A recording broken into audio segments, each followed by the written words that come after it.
अनाथ बच्चे की आखिरी रोटी।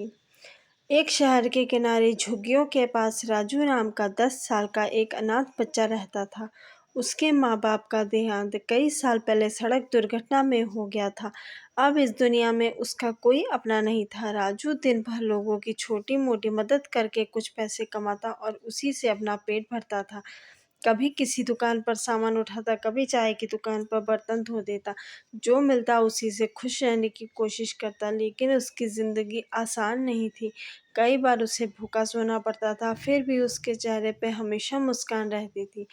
वह अक्सर आसमान की तरफ देखकर कहता, माँ, पिताजी, मैं एक दिन बड़ा आदमी बनूंगा। एक दिन सुबह से ही बहुत तेज बारिश हो रही थी। सड़कें सुनसान थी, कोई काम नहीं मिल रहा था। राजू पूरे दिन इधर उधर भटकता रहा। भूख के कारण उसका सर चकराने लगा।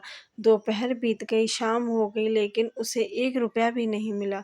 उसके पेट में भूख के मारे दर्द होने लगा, आंखों में आंसू आ गए। उसने सोचा, आज शायद मुझे भूखा ही सोना पड़े। तभी एक दयालु दुकानदार ने उसे बुलाया। दुकानदार ने कहा, बेटा, तुम सुबह से भीग रहे हो, ये लो, एक रोटी और थोड़ा सा सब्जी खा लो।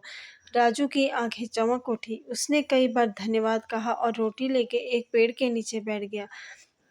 उस दिन वह रोटी उसे किसी खजाने से कम नहीं लग रही थी। वह जैसे ही पहला निवाला खाने लगा, तभी उसकी नज़र सड़क किनारे बैठी एक बूढ़ी औरत पर पड़ी। वह बहुत कमज़ोर थी, उसके कपड़े भीगे हुए थे। वह भूख और ठंड से काँप रही थी। राजू उसके पास गया। दादी, क्या हुआ? बूढ़ी औरत की आंखों में आंसू आ गए। उसने कहा, बेटा, 2 दिन से कुछ नहीं खाया। राजू के हाथ में सिर्फ वही एक रोटी थी। अगर वह रोटी दे देता तो खुद भूखा रह जाता। वह कुछ देर सोचता रहा, फिर उसे अपनी माँ की बात याद आई। माँ कहा करती थी, बेटा, अगर कभी किसी भूखे को खाना खिलाने का मौका मिले तो कभी पीछे मत हटना।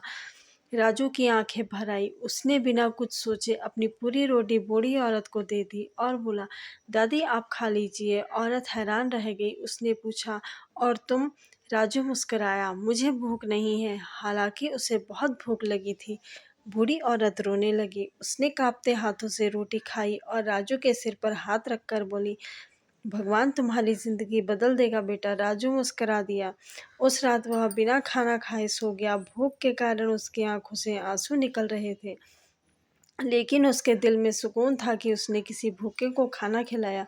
अगले दिन सुबह वह फिर काम की तलाश में निकला। उसे नहीं पता था कि उसकी ज़िंदगी बदलने वाली है।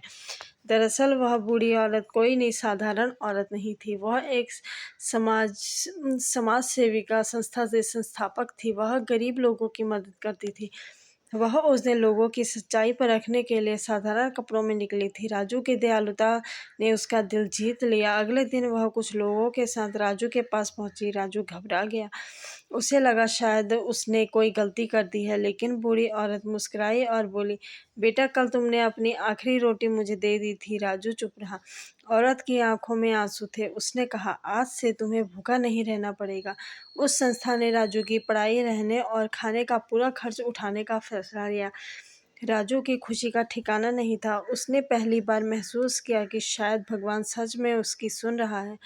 दिन बीतते गए। राजू मेहनत से पढ़ने लगा। वह हमेशा अपनी माँ की सीख याद रखता था। सालों बाद वही छोटा सा अनाथ बच्चा पढ़ लिख के एक बड़ा अधिकारी बन गया। अब उसके पास सब कुछ था, अच्छी नौकरी, सम्मान और पैसा।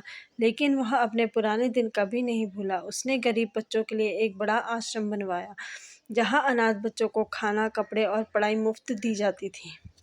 एक दिन एक पत्रकार ने उससे पूछा, आपने दूसरों की मदद करने का फैसला क्यों किया? राजू की आंखें नम हो गई। उसने मुस्कुराकर जवाब दिया, क्योंकि एक दिन मैंने अपनी आखिरी रोटी किसी और को दे दी थी और उसी दिन भगवान ने मेरी किस्मत लिख दी थी। पूरा हॉल तालियों से गूंज उठा, लेकिन राजू की आंखों में उस दिन भी अपनी माँ की याद थी। उसे लगता था कि कहीं ना कहीं उसकी माँ उसे देखकर मुस्कुरा रही होगी। सीख: दूसरों की मदद करने के लिए अमीर होना जरूरी नहीं है, बड़ा दिल होना ज़रूरी है। जो दूसरों के दुख में साथ देता है, भगवान उसका साथ कभी नहीं छोड़ता।